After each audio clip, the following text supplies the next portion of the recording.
If you're going to tell me there's a dead body found in your backyard, I'm going to shit myself. Don't spoil my story, Drew. And 3, 2. Hi, Dee. Hi, Dee. So, Drew, we have reunited for episode 11. Give me a little quick update on your life and what's going on, because a lot of things. Well, just something really, really small, not really like that big. I've just decided that I'm going to move to London. Breaking news. Breaking news. Drew is leaving New York and is going to try to make it on the West End. So I'm just going to give it a try and we'll see. What's going on with you? There's nothing big that's happened with you in the past month. I don't know. Okay, yes, there is. I moved down the street. Into a new house. That is a big deal. Yeah, no. So we did build a house, and it's just so nice to finally be settling. We rented a farmhouse all summer long, and it was interesting. It was so interesting. It just felt very much like Schitt's Creek to me, honestly. Oh my gosh, yes, absolutely. Oh my god, I didn't tell you. What? We were moving out of the rental to move into our new house, and Blake and I were outside bringing things into a moving trailer. Okay. The mail lady drove up this hill to the little farmhouse. It was the first time we were meeting her. And she goes, "Oh my gosh, are you guys moving?" And we're like, "Yeah, we were just renting." And she goes, "Wow, they really did a lot to this house, when they took it down to the studs, because it was a flipped farmhouse. It is really cute inside. It's perfect for one person. It has a fenced-in yard, and it's on this old farmland. It was from 1840, this house. So it's old. It's almost 200 years old. Definitely the oldest place I've ever lived. Yeah. So during the summer, there were like flies everywhere. And then there was a smell. And I was like, I don't know if it's dead rodents. Yeah, I don't know if like there was something buried in the backyard. It's 1840. If you're going to tell me there's a dead body found in your backyard, I'm going to shit myself. Don't spoil my story, Drew. This mail lady comes up. She was like, "Did you go to the estate sale that happened next door?" And mind you, this is an acre lot. And I was like, no, I didn't go. I saw the sign and I missed it. I was bummed that I missed it. She goes, "Oh, no, it's good that you didn't go.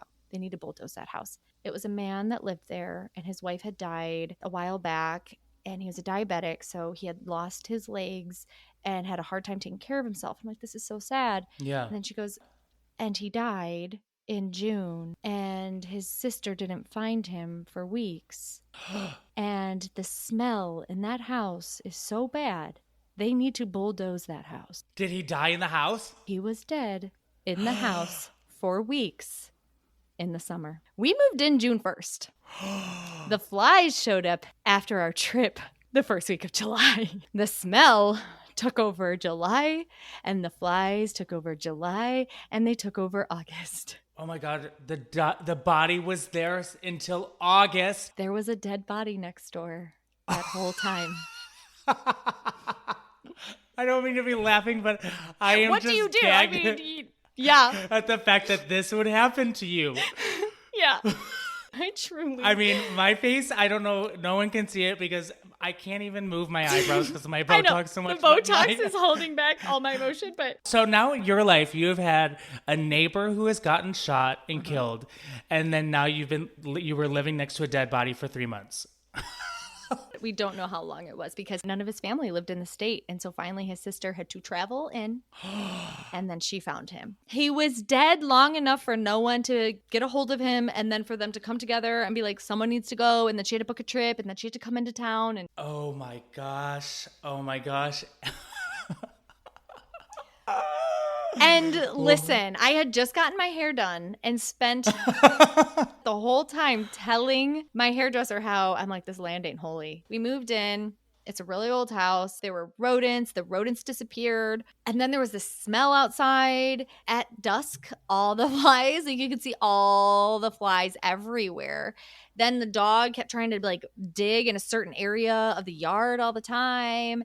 And then a deer got hit by a car in the front yard and a deer was rotting the whole summer. I tried calling every kind of service. I was like, can you please come get this rotting carcass off of my gosh. out the view of my front window? And they were like, no, we would just slide it into a ditch. Fuck living in the country. Hi, everyone! Welcome to the Forensic Files Duo podcast, where we recap, review, and provide updates on the cases featured on the true crime TV show Forensic Files. I'm Drew, and before this podcast, I knew absolutely nothing about true crime. And I'm Danielle, and I was basically raised on true crime. If you're listening to us for the very first time and want to hear our whole backstory, listen to episode 1, but here are the key points. We became instant best friends in our 9th grade drama class. Joined our competitive team called Forensics. We were in the duo category. It had nothing to do with science, crimes, or any bodily fluids. We've reunited as the forensics duo in honor of our 20th year of friendship. This time, however, the forensics we're talking about is the science kind. We recap, review, and far too often correct the OG true crime show Forensic Files. But full disclaimer, when I signed up for this, I thought we were covering the X-Files. Drew started this podcast as a true crime baby, but he is quickly becoming just as anxious as me. And Danielle comes for the show with receipts, proof, timelines, screenshots, fucking everything. If I'm going to take you on this miserable journey with me, it better be accurate. Do we have a drink for today? We do have a drink today. Today I have picked the Frisco Collins. It is 1 ounce of lemon juice, 1 ounce of raspberry syrup, 2 ounces of gin, and a little bit of powdered sugar. Put it in a mixer, shake it on up, and you top with actually a little bit of seltzer water. And it's got a little bit of bubbles. I love it. This one is very tasty. Sounds a little happy. Yeah, it brings a little bit of the bubbles and the raspberry. I'm not happy, so Yeah, I could use it. Now for our regular disclaimer, we understand that we will be discussing a lot of sensitive topics, so although we may laugh at times, please remember that we are laughing at ourselves and ourselves only. We are not making light of what the victims and their families have gone through and may continue to be going through. And in an effort to use the public's overall interest in the show Forensic Files and leverage the power of digital media, once the episode coverage is over, we will highlight one missing person case. Today's episode is listed on Wikipedia as episode 18 from season 14 called Automotive. And the case takes place on September 11th, 2001.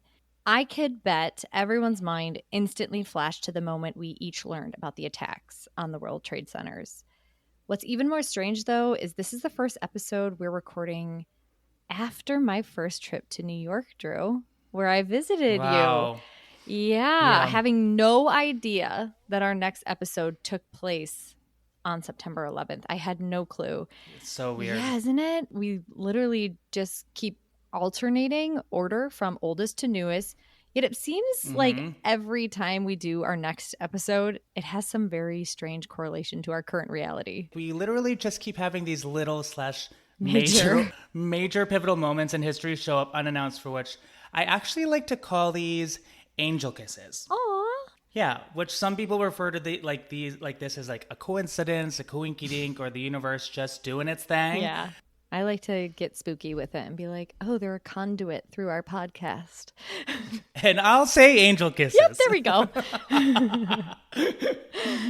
All right, let's get into the main episode of it. Peter opens the episode telling us, a woman goes missing, and her family thinks it's foul play. Michelle wasn't going to take off and leave her kids, you know. Investigators learn some of her friends have shady pasts. He had been convicted of rape and attempted murder in Arizona. But without a body, police have no solid clues until a suspect makes a tiny mistake. I was shocked. They didn't even mention that this case takes place in the state and on the day our country experienced its largest terrorist attack that we've ever had on U.S. soil. It just seems to be such a key factor, but yeah, I don't know. It's a choice. Now, we learned that Cal Harris owned several large car dealerships in town. Cal told the police Michelle sometime went out for a little after-shift turn-up, but staying out all night was definitely unusual for her. He noted that Michelle never stayed out because she would never miss seeing the kids off to school. The photo they show of their kids looks just like mine when it comes to what age they were. It was super jarring. One fear I never anticipated to have so deeply once becoming a mom was the fear of something happening to me and them having to live without me. That thought pattern is a quick slip into a spiral of anxiety. Anyways, they were also rich, and it's giving episode 1 hella crafts, right? Are you getting that vibe? Yeah. Okay, so we learn Michelle's van was found a half mile from the house along a driveway on their huge estate, and the keys were still in the ignition. Then Peter says, But none of this necessarily indicated foul play. Except he didn't say it with a question mark at the end. I'm the only one asking the question, it seems. Because he says he figured she met somebody in the driveway to go drinking, left the van there, and left with that person, and just hasn't come back yet.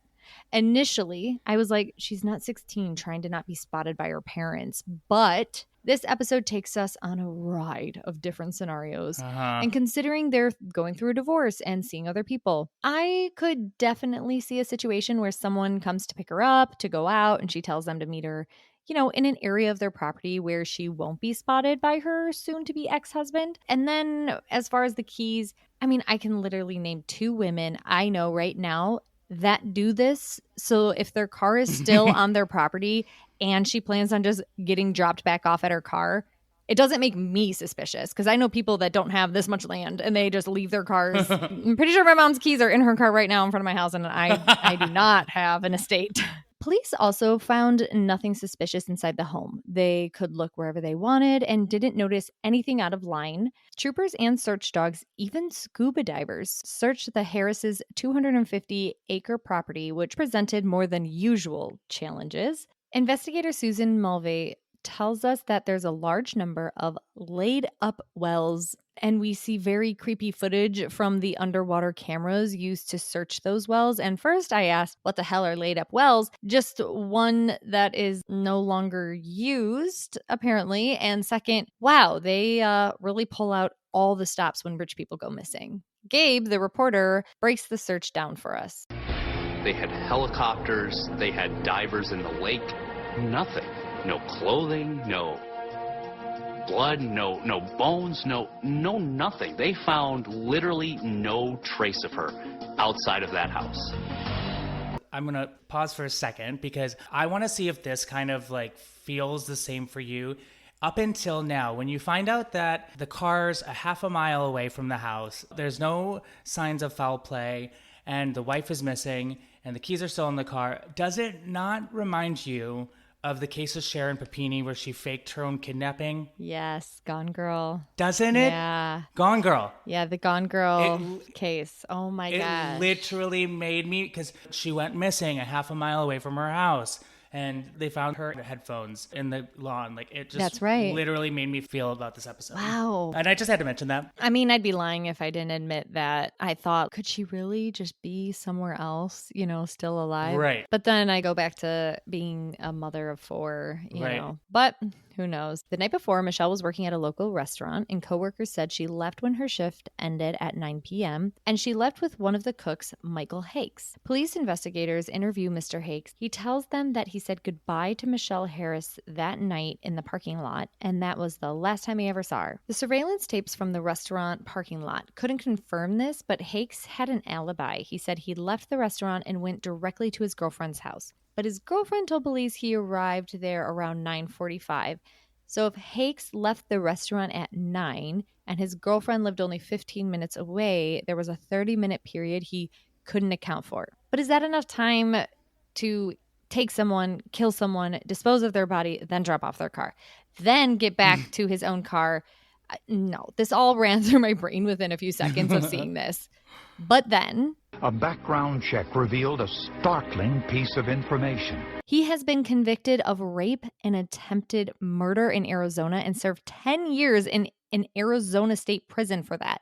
And he'd been out of prison for about 1 year as of that time. The employers of the restaurant didn't know he was a registered sex offender, and apparently neither did Michelle.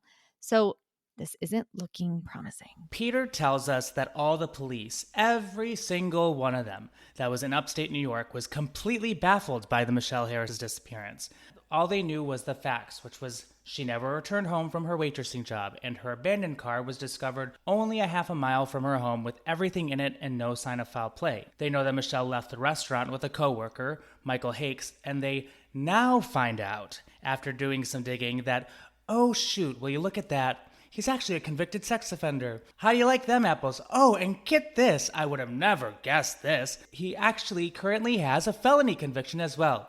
Good thing we caught this now. At the same time, this small piece of evidence on the cook is being found out. The two analysts that were investigating Michelle's van found 2 different sets of fingerprints on the driver's side door. After testing them, turns out the fingerprints did not match Michelle's coworker, Michael Hakes. The police at this point feel like that baffled feeling has now slightly turned into a, oh shit, this might not be as easy of a case as we thought, as they now have to start searching Michelle's phone records, which end up revealing that a man who goes by the name of Brian Early called Michelle on her cell phone and left a message for her asking to stop by his place. Well, this Brian guy is not some rando from the phone book. We end up learning that, plot twist, Brian Early and Michele Harris had been dating for the past year, and he actually moved from Philadelphia to upstate New York so that he could be closer to Michelle. When police questioned Brian, he admitted seeing Michelle the night she disappeared, but said she left his apartment around 11 p.m. He says he walked her out to the car, kissed her goodnight, and she left in her van, and that's the last time he ever saw her, and that as far as anyone knows, this is actually the last time she was seen alive. The fingerprint technicians identified Brian Early's prints as, you guessed it, the ones on Michelle's car door. But this ended up being consistent with Brian's alibi, as Brian openly admitted that he had leaned in through the door to kiss Michelle goodnight, and he insisted this all took place in his apartment parking lot. Although Brian was the last known person to see Michelle alive, police also had to consider the possibility that Michelle's estranged husband was somehow involved now. Michelle and Cal were going through a divorce, and one that would be very costly to Cal. Cal Harris owned 6 car dealerships. The car dealerships were very successful. Like I said, they're rich.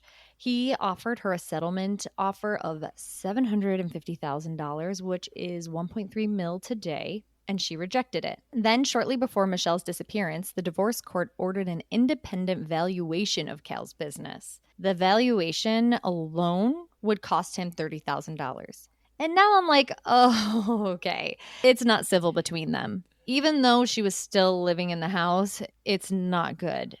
We meet Michelle's father, who literally looks so young, even with his white hair. I know. And he says, I think when he had gotten the certified letter of the $30,000 for the CPA, he was furious. Investigator Susan is back, and she says even the neighbors knew Cal Harris had a history in his past relationships of domestic violence and controlling behavior. He lives on 250 acres. So what neighbors are we talking about? Right. This sounds like he often displayed these behaviors out and about in town, in public. And I always say, if they're showing themselves like that in public, I can only imagine the horrors they're committing in the privacy of their own home. Correctamundo. Then police asked Cal, Michelle's boyfriend Brian, and the cook at the restaurant, Michael Hakes, to take polygraph exams. One of them refused. Brian willingly complied and passed. Michael Hakes, a convicted sex offender, also took a polygraph, and he too passed, but the lawyer for Michelle's estranged husband, Cal, adamantly refused to allow him to take the polygraph, at least the one that was administered by the police. That's when we learned that police had obtained a warrant and put GPS on his vehicle. The GPS shows that he went to another part of the state to take a polygraph test. Cal had hired a private investigator on his own to investigate Michelle's disappearance, and that's who took him to the test. He then asked investigators when he can get her van back to take it to the dealership, because he wanted to get it detailed, cleaned, and put back on the lot. Oh my God. Now, Michelle's friends are telling police that Cal had threatened her in his anger over the upcoming divorce. And our reporter Gabe is back. Cal said, if I wanted to kill you, I don't need a gun to kill you. And if I do kill you, they'll never find you. Here we have another mother vocalizing to everyone who will listen about how abusive and threatening her husband is. She is yelling from the rooftops that she is scared of him. Michelle told her family that the only reason she stayed in the house was because she'd lose custody of her children if she moved out. That's what the lawyer told her. Yep. I've heard of this, and I can't even imagine how horrifying of a situation that is, to have to live in the house of your abuser or walk away. And be scared you're losing your kids. Losing your kids and leaving them with an abuser. Right. I would do the same thing as her. I would do exactly what she was doing, but that's just horrifying. It was either the lawyer or the judge. I think we get to it again. but it was very firm. You have to stay in the house. Right. She was not given options. Right. This is why domestic violence awareness is so important. Now, I'm going to add the National Domestic Violence Hotline that is literally available 24/7. You can call them at 800-799-7233 or text BEGIN, BEGIN, to 88788. And if you just Google it too, you can also chat with them, which I think is amazing. Yeah. So again, if you or anyone you know is in an abusive relationship that they are scared to leave, documentation and reporting is so important in matters of custody. You have to create a paper trail of reports. Otherwise, you have nothing for the courts to base your claims off of to protect you and to protect your kids. Yep, and here it is in my notes. The divorce judge said that she had to stay there or he'd get her for abandonment. Oh my gosh. Meaning Cal could claim she abandoned the kids. Oh my gosh. That is so bad. I can't believe a judge would say that. Yeah. Like a judge would suggest just stay in the house where you're getting abused, where he knows that's happening because. No, the judge didn't know though because she didn't report it. Oh. There's right. no police reports. It's just he said, she said, even though she does have some corroboration with her friends and telling her friends, it's still not enough. So I think it's time for the cinematic flashback. We find out that Michele and Cal first met when Michele actually got a job at one of Cal's car dealerships. Hopefully going about it in a relationship in the workplace correctly, they got married, which only lasted for a solid 11 years. Of course, there were some problems in the Harris household. From the start, Harris couldn't keep it in his pants because he had cheated on her multiple times. And you'll never believe that they all amazingly looked similar to Michele. Isn't that a coinkydink? After the multiple affairs he had, he finally said, which I'm sure came from a place of annoyance and absurdness, that he's even going to be agreeing to this. He said, fine, let's go to a marriage counselor. And Danielle, you'll never believe what ended up happening again and again and again. Michele would show up at the marriage counselor and, oh no, where's Mr. Harris? And he just would simply not show up. Surprise, surprise. Friends of his actually came forward and said that he was a person who needed to control the relationship at this point, which was all-consuming, and divorce somehow did not fit into his ultimate scheme. On September 11th, 2001, many areas of Cal's life were taken out of his control. His wife, and now the control of his children moving forward. Now, we must assume that for a person of his temperament, this probably did not sit well. But stress not, sir, because we find out that on September 12th, all those areas are back under his control. Investigators had done a cursory search of the house that day when Michele went missing. And now, 3 days later, they sent forensic examiners back into the house for further investigation.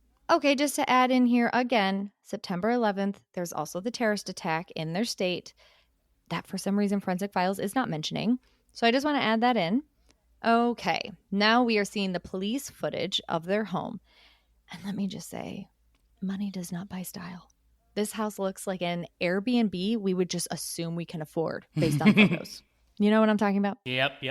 All of these big-ass rooms with no idea how to properly fill them. I am very curious if interior design blew up in the age of social media because, like, I'm a hobby decorator, so by no means am I a professional, but rugs are all the wrong size in all the wrong places and missing from the places they need to be. The dining table has a tablecloth that's too small for a tablecloth, but it's too big for a runner. I'm like, what are you? Like, pick a lane. It looks like hats or baskets are hanging off the dining room chandelier. There's a breakfast table the size of a dining table in the eating kitchen area, but with only 2 chairs as far away on each end, and then some like crazy tall plant type easel as a centerpiece. I can only justify this by thinking this was for them to eat in the same place as far away from each other without seeing each other. Right. I don't know because... Right, I never thought about that. Then there's a Beauty and the Beast type candelabra behind a giant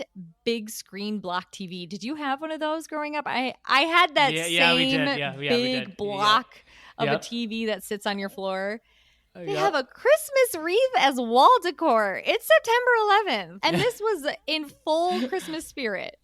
In the kitchen, there's a random vintage-looking chair against the back of the couch. Then on the island, there are the tiniest little drawers on the side. It's a giant island. There's a lot of space for cabinets. So these like mini little drawers in the middle of the island's sides. They're just, oh my God, they are giving like deliberate attack by whoever made this for them. Yeah, and it kind of just feels like they kind of just were like, okay, let's just do this.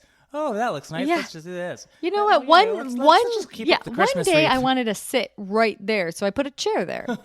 And my friend had a table by her garbage, and I picked it up and put it in my kitchen. It's just like, oh. It made no sense. It makes no sense. Like they went to a bunch of garage sales. Yes. And like, I'll take that. Oh my gosh. That's it. They put their house together through garage sales when they're like super rich. Okay. Right. I don't get it. But then Peter says, Again, nothing seemed amiss. Hard disagree, Peter, but I guess for different reasons that I'm clearly distracted. But when they went into the kitchen, they apparently saw tiny drops of blood on the walls. And in true Forensic Files fashion, they don't just let your imagination assume how those got there. Nay. They show a blurry image of someone beating something in the kitchen, then a shot of blood spatter, just in case your mind didn't, insert those details for you. These drops were roughly 1 millimeter in size, so how they spotted them just blows my mind. But on the one door molding, there's an upside down U-shaped pattern, and that had a void in the center. So Peter tells us how they're formed. These U-shaped patterns are formed when water is mixed with blood, causing the edge of the stain to dry faster. Investigator Steve Anderson tells us this is indicative of a potential cleanup, and with the color of the wood and all that wood grain, I'm truly shocked that they found it. But what they cover next is an issue we've covered on Forensic Files before: bloodstain pattern analysis. This is debatable by scientists on whether it's reliable enough to be admissible evidence in the court of law. But the year this episode is filmed, it is being spoken about as if it is 100% reliable. This was medium velocity blood spatter, which results from an object striking a body more than once with extreme force. When investigators turned over a throw rug in the hallway, one of the many that are incorrectly sized for the space, they found even more blood. We then see a reenactment of the investigator Steve in his lab coat counting invisible dots on this rug, when we're told that he counted something like 78 or 80 different bloodstains that were 1 millimeter or less in size. I just need more information on how reliable Steve is at counting and seeing blood that small, because we're all here watching a forensic science TV show. So please don't tell me that you cut out the part of the science that Steve used to verify that these itty bitty dots were indeed blood, human blood, and Michelle's blood, but we just moved right along. And he says, it would be consistent with some sort of assaultive event having occurred in the kitchen area. No weapon was discovered, but investigators did find more evidence of a cleanup in the garage. There were indications of a directional force, but no one describes to us in further details. They do say that someone must have wiped up the floor because blood was pushed underneath one edge of the paint chips on this garage floor, but not the other one. Are we all following? Because I'm kind of feeling a little lost. Me too. Okay, good. So finally we get confirmation that DNA testing showed it was Michelle's blood, but I just need to be sure all of those spots were confirmed. I guess I just have to assume yes. And just like we now see on TV or in movies, they got her DNA to test against the blood, and they got it using her toothbrush. Investigators are starting to put a theory together of what happened to her, but without her body, taking this to trial would be really, really difficult. Then reporter Gabe hits us with this wisdom. I guess human nature says, without a body, how do we know a crime was committed? How can you prove that beyond a reasonable doubt? So we all know right now Michele Harris had most likely been attacked in her kitchen, and her blood was also found on the garage floor. But just when I think we're going to start addressing my long list of questions that have been swirling in my mind, Steve tells us, I cannot accurately provide you with an estimate of the original amount of blood that was there. We're dealing with what was left over. Well, no shit, Steve.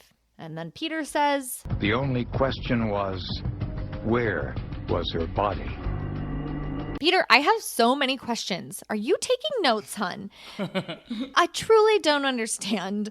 I know. But now we just start running down the hefty laundry list of suspicious behavior by her estranged husband, Cal. He had a motive. Their upcoming divorce was going to cost him a lot of money. He made numerous incriminating statements to friends. One time at a family picnic after she disappeared, he heard they possibly found a body near his property. When he heard this, he said, "That's not possible." But then Gabe the reporter says, "What do you mean that's not possible?" As the search for Michelle's body continued, Cal went on with his life. Within days, he sold Michelle's clothes. He kept seeing his girlfriend. He asked his girlfriend over to his house on the night of Michelle's birthday at the end of September. The girlfriend stated she was afraid that Michelle was going to come home, but he said, "Don't worry, she's not coming home." Investigators found no blood on or in any of the family's vehicles. Coincidentally, Cal had his truck washed at the car dealership the day Michelle went missing. But if Cal did it, how did he get Michelle's body out of the house? Susan, fully deadpan-faced, delivers the lines. He could have put her in a garbage bag or wrapped her in a blanket. Again, we don't know. Although prosecutors arrested Cal Harris and charged him with Michelle's murder, they ended up waiting several years before even bringing the case to trial. They were scared that the defense would argue and try to prove that Michelle was still alive. So by waiting several years, that might avoid that being brought to the table, and especially for the family, because how confusing would that be to have to be in trial and then wrap your head around the fact that Michelle might still be alive? Like, that concept is so crazy. During this time, it was also said, which is not even a shock to hear, that Cal, while he was out on bail awaiting trial, was unfortunately making things harder for the family. For example, on the kids' birthday parties, instead of being a decent human being, he would do things like never look at any of the family members straight in the face and would never make any eye contact with them. The family then finds out that he has hired the best, the most competent, and the most fabulous attorneys to represent him, which in return made them hope that they have gotten enough evidence because they knew Cal would have the best law from defending him. So even without a body, prosecutors were convinced that Michelle's blood could prove she'd been killed, and I'm just not sure they had a strong enough case at this point. Prosecutor Gerald Keene says, even if it's not the strongest case in the world, it deserves to be tried, and we owe it to her, we owe it to her family. I'm sorry, I want to get justice, but I have to disagree with this. So far, I am totally team the husband did it, but to say, even if it's not the strongest case, it deserves to be tried. Can we all acknowledge how fucked up that is? Coming from a prosecutor, a man who plays one of the most pivotal roles in you going to prison and losing your freedom, you better only be serving up strong cases, Mr. Keene. People in positions of power and responsibility have a duty to recognize that position and actively not abuse that position. I just think it's way easier than we think to find yourself in a position of crossing the line of abusive power, and you have to be self-monitoring yourself all the time. So when the stakes are this high, you don't make mistakes and put an innocent person in prison. It has to be a strong case. I'm sorry. Right. You don't get to say that when you have that kind of power. Correct. Okay, sorry. I'm a little heated. And I think I'm projecting it at something that's not really what it's about, what all my emotions are about. Yeah. But it's becoming a way to channel it. So. Yeah. Good. Okay, Mr. Keene? Okay. Now, as much as I personally think Cal did it too, based on what we see in this episode, I just have no idea how that's enough evidence to charge someone for murder. And this is when I start going down the rabbit holes of research because there has to be more to this case. But before I get to that, let's just recap what Forensic Files is selling us here. And what they say the prosecutor's theory is, while they show us some horrific, unnecessary reenactments of the whole crime taking place in the kitchen, and of course of Cal disposing of Michelle's body. Prosecutors believe Cal was in the kitchen when he heard Michelle's van coming into the garage. He may have been angry after learning the divorce court ordered an independent valuation of his business that would cost him $30,000. When Michelle walked inside, Cal attacked hitting her at least twice with a blunt object, producing the blood spatter found on the kitchen floor. Blood spatter on the molding shows he hit her at least once more as she was on the ground. The evidence shows he carried Michele into the garage where she bled onto the concrete floor. Prosecutors believe he placed her body into a plastic bag. Then put her in the back of his truck and buried her somewhere on their huge property. Back at the house, he drove her van to the edge of the driveway over half a mile away and left it there. Investigators think he wanted to get the van farther away, but didn't want to risk anyone seeing him walking home. Once he got back in the kitchen, he tried to clean the blood, but there was simply too much. The blood pointed to where the crime scene was the crime scene. And then Gabe, the reporter, throws the shade. For somebody who wanted everything in order, he was the one who cleaned up that blood.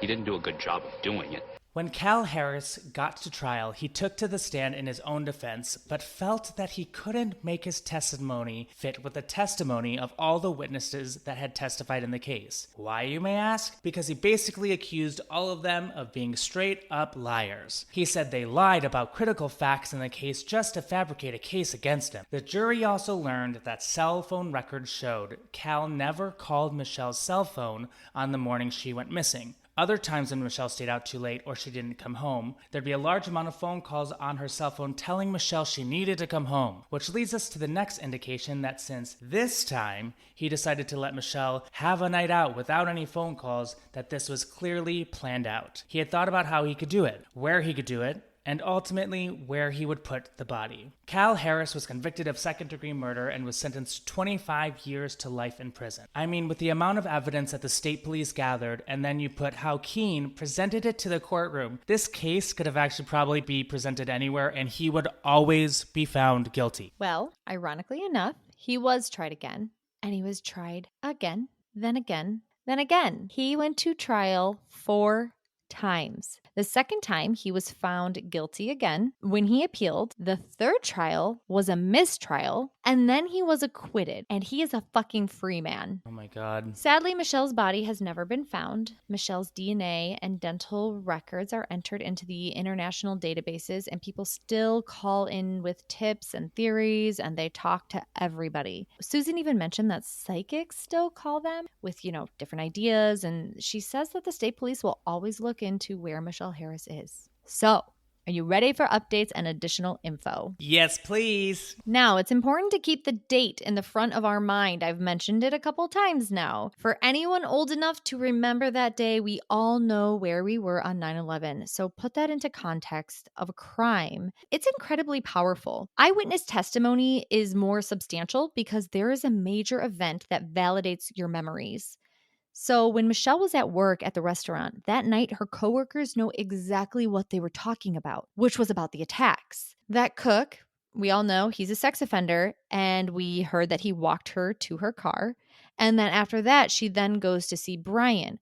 Well, that's confirmed because Brian and her also spoke about the attacks. That can be corroborated circumstantial evidence to his story because of him remembering talking to her about a terrorist attack. That conversation can only exist on September 11th. And she was already missing by September 12th. So we know that time window of when this conversation that he says he had with her could have only happened then. So they all kind of support each other. Right. Unlike Cal, who says everyone else is lying. It's just really... It doesn't make sense. No. Now, I think it's important to note that her boyfriend, Brian, did seem very serious about Michele, but it's unknown how serious she was about him. I've heard that she was actually seeing another guy. We'll talk about him in a second. Yeah. Listen, she was going through a lot. She was also postpartum times 4. They were all back to back to back to back babies. I went through back to back pregnancies and postpartum phases in a 2-year period. It was horrific. I'm not even hyperbole. It was horrific. I am 19 months postpartum, and I'm still not physically or emotionally what I used to be. And I probably never will be again, but to go through that 4 times back to back, then be cheated on by the man you gave 4 babies to? Right. Michele, I am so sorry. It's just so unfair.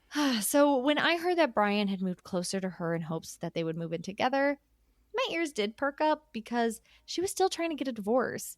He is the last person to see her alive, and his prints were found on her car. But this is where important details were really kept out by the show. The next morning, Cal called their babysitter. He told her that Michelle didn't come home. The babysitter arrived to help him get the kids ready for school. So while she's there helping Cal get the kids ready for school because he clearly didn't know what the fuck he was doing, the babysitter told Cal that she saw her van at the front of the property. She's the first one to spot it. Cal asked her to drive it back to the house. When the babysitter asks if she could call someone to try to find her, he told her no, that she was visiting someone in New York City. What? Which, considering what just happened, makes absolutely no sense. Because it's 9/11. Could they even get into the city? No. And what's interesting is the babysitter remembers having the conversation with Michelle the day before about how she doesn't think she's going to be able to go on her trip because she thinks the city will be shut down. Right. It was the babysitter who called Michelle's divorce attorney. And it was then the divorce attorney who reported her missing. Whoa. Since the entire state of New York's resources were sent into the city and everyone's eyes were glued to their TVs, it was a perfect storm of an opportunity for a person to drive a body somewhere, who knows where, and never be spotted. However, a local farmhand said at, I think it was trial 3, he came forward, and that was when there was a mistrial. And I believe this is when he came forward and said that between 5:30 and 6 a.m. on the morning of September 12th, he saw a woman and a man arguing at the end of the driveway where Michelle's vehicle was last seen. And he said that the man was young and it was not Cal Harris. Whoa. He said he saw a black pickup truck. So his testimony is actually why his first case was overturned and why he got a second trial. I am very suspicious about this. You know, Michelle had to work to escape her abusive marriage, but to go out for a night drinking after a major terrorist attack and head to the center of where this terrorist attack took place, where the whole city is covered in debris and no one knows what's happening in your state, you just want to get home to your babies. If she is the mother that everyone described, it just doesn't add up. I mean, I remember my mom, she left work and was in a line of cars that were trying to pick up their kids at school. And no one knew what was going on. People were terrified. So I just don't know how much I trust this farmhand's account, because if we go back to what I said about eyewitness testimony and about how things being unique according to the date, right? There's this major event. So that could solidify your memories better. What he was doing wasn't unique to 9/11. He was doing his, morning farmhand chores that he does every morning. So this very well could have happened any day.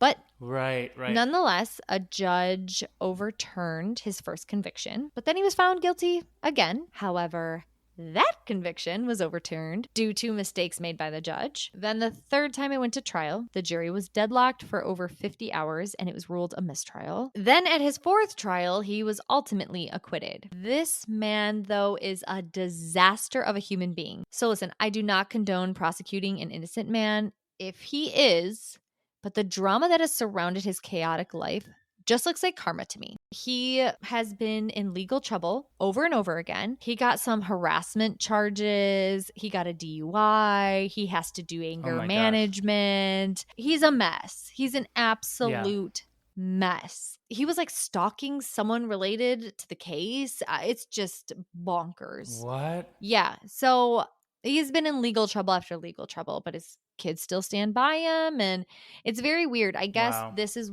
the reason why this episode is no longer streaming, is because he was ultimately acquitted. And his defense kept saying there was nothing that he would benefit. He gained nothing, blah, blah, blah, blah, blah. Okay.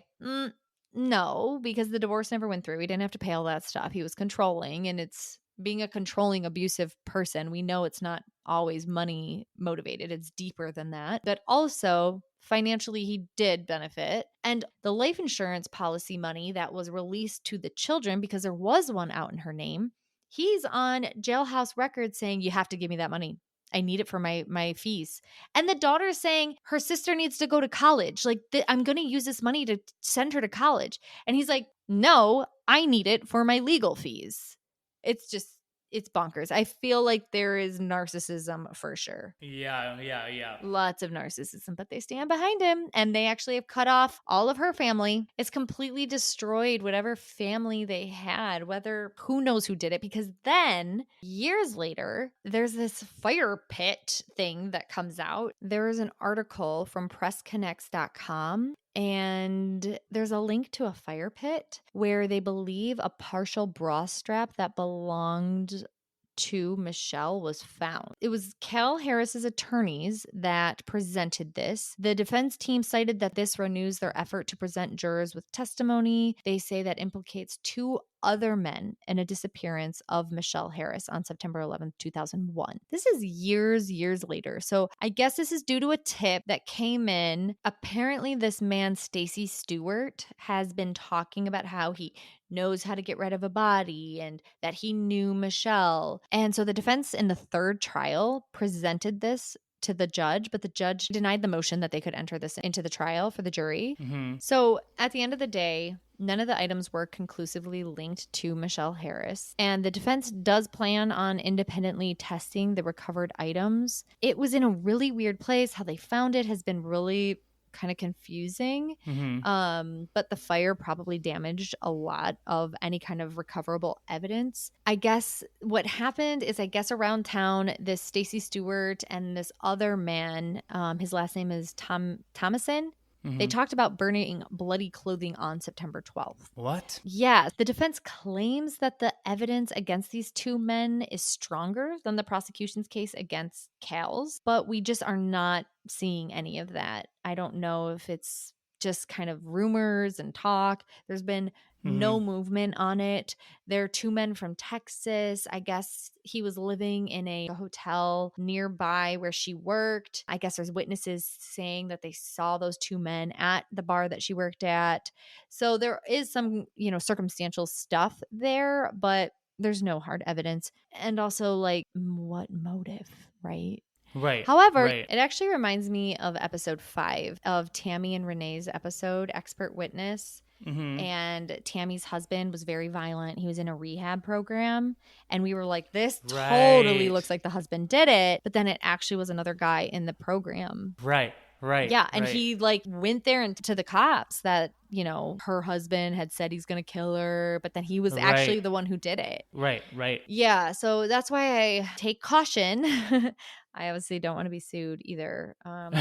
Because this man seems rich. So, but yeah, I mean, who knows? It's so unfortunate that they don't have answers. I don't know if they ever will unless they just find her remains. But it's just so crazy that like after all of this, like they still can't find her body. Like it's wild. Okay, but so this is just the craziest thing I had to also mention. Okay. Is while I was looking up updates, if her body was ever found, if anything was ever found, I found this Instagram profile of a Michele Harris that weirdly looks a lot like her. No. And her account name is Alive and Well. What? Y'all can look for yourselves. It won't be hard to find, but the ages do not match. And it's not her. I won't be sharing the account, but when you see it, you will see it.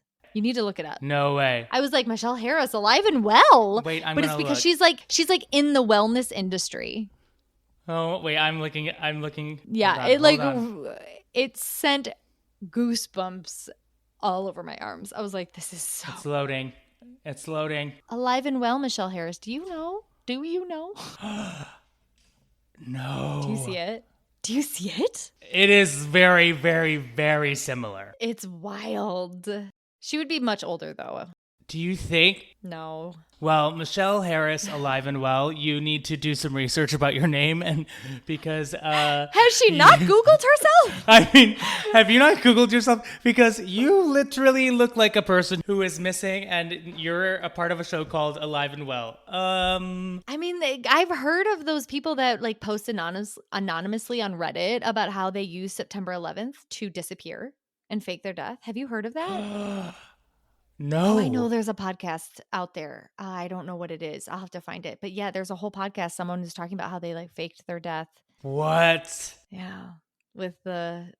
During 9/11, yeah, they just kind of disappeared. But what if she just got a lot of work done? I don't know. I mean, she's like really put herself out there then. She's not trying to disappear. She's making all these appearances or is it like the, hiding in plain sight? I don't know. Change your name. Like, she didn't even change her name. Yeah, it was a little too obvious. It was a little too, like, literally her. Yeah. Oh, my gosh. Wild. That's crazy. Yeah. Now for our missing person case that we would like everyone to know about. And this one really, really hits home for the New York City and actually the whole dance and theater community. A dancer by the name of Zelig Williams is still missing. Zelig has been missing since October 3rd, 2024. He now is 28.